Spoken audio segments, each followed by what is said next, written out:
வணக்கம் guys, welcome back to Jumbo Vibes. Simple stories, நிறைய vibes. Oil பத்தி பேசலாமா? நீங்க நினைக்கிற குக்கிங் ஆயில் இல்லைங்க, பட் சம்திங் மச் டீப்பர். இந்தியாவோட ஆயில் பாலிடிக்ஸ் பத்தி. வேர்ல்ட் வைடா அதிகமா ஆயில் இம்போர்ட் பண்ற கண்ட்ரீஸ்ல இந்தியாவும் ஒண்ணு.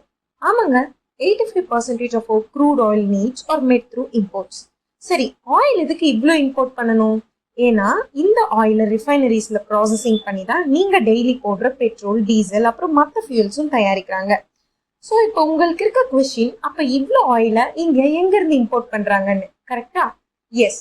February 2022 ரஷ்யா உக்ரைன் வாருக்கு அப்புறம் வெஸ்டர்ன் கண்ட்ரீஸ்லாம் ரஷ்யன் ஆயில் வாங்க மறுத்த கதை நம்ம எல்லாருக்கும் தெரியும், ரைட்? அப்போ ரஷ்யா என்ன பண்ணாங்க? புதுசா பையர்ஸ் பிடிக்கிறதுக்காக அதிக டிஸ்கவுண்ட்ல அவங்க ஆயிலை விற்றாங்க. இந்தியா சும்மா விடுமா? சீப்பா கிடைக்கிற ஆயிலை எதுக்கு விடணும்னு ரஷ்யா கிட்ட இருந்து இம்போர்ட் பண்ற ஆயிலை அதிகப்படுத்தினாங்க. அதோட விளைவாக தான் by 2025 India was importing about 38% of its oil from Russia, nearly neck to neck with China. இப்படிதான் ரஷ்யா நம்ம ட்ரெடிஷ்னல் பார்ட்னர்ஸான ஈராக், சவுதி, யுனைடெட் அரப் எமிரேட்ஸை ஓவர் கம் பண்ணாங்க. அப்போ அந்த அளவுக்கு டிஸ்கவுண்டட் ரஷ்யன் க்ரூட் ஆயில் இந்தியாவுக்கு முக்கியம் தானான்னு கேட்டா ஆமா. To keep the inflation in check and fuel affordable பிரைசஸ்ல கிடைக்க இந்தியா இதை பண்ணி தான் ஆகணும், ஆப்வியஸா.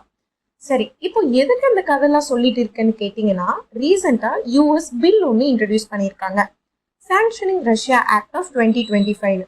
செக்ஷன் 17 ஆஃப் திஸ் ஆக்ட் படி எந்த கண்ட்ரீஸ்லாம் ரஷ்யாட்ட ஆயில் வாங்குறாங்களோ அந்த கண்ட்ரீஸ் மேல 500% டேக்ஸ் வரைக்கும் போடுறதா முடிவு பண்ணியிருக்காங்க. ஸோ இந்த ஆப் ரஷ்யாட்ட அதிகமாக ஆயில் வாங்குற கண்ட்ரீஸான சைனா, இந்தியா அண்ட் பிரேசில அதிகமாக தாக்கும். எதுக்குடா இப்படி ஒரு சட்டம் கொண்டாந்தாங்கன்னு கேட்டீங்கன்னா, within 50 days Russian president Putin Ukraine மீதான தாக்குதலை நிறுத்தணுங்கிறதுக்காக தான்.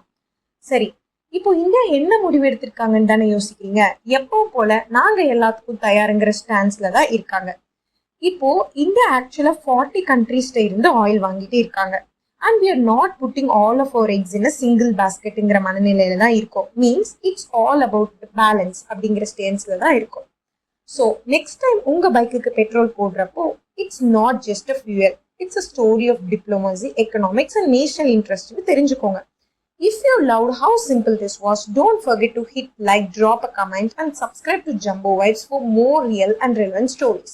Catch you in the next one. Tata, bye.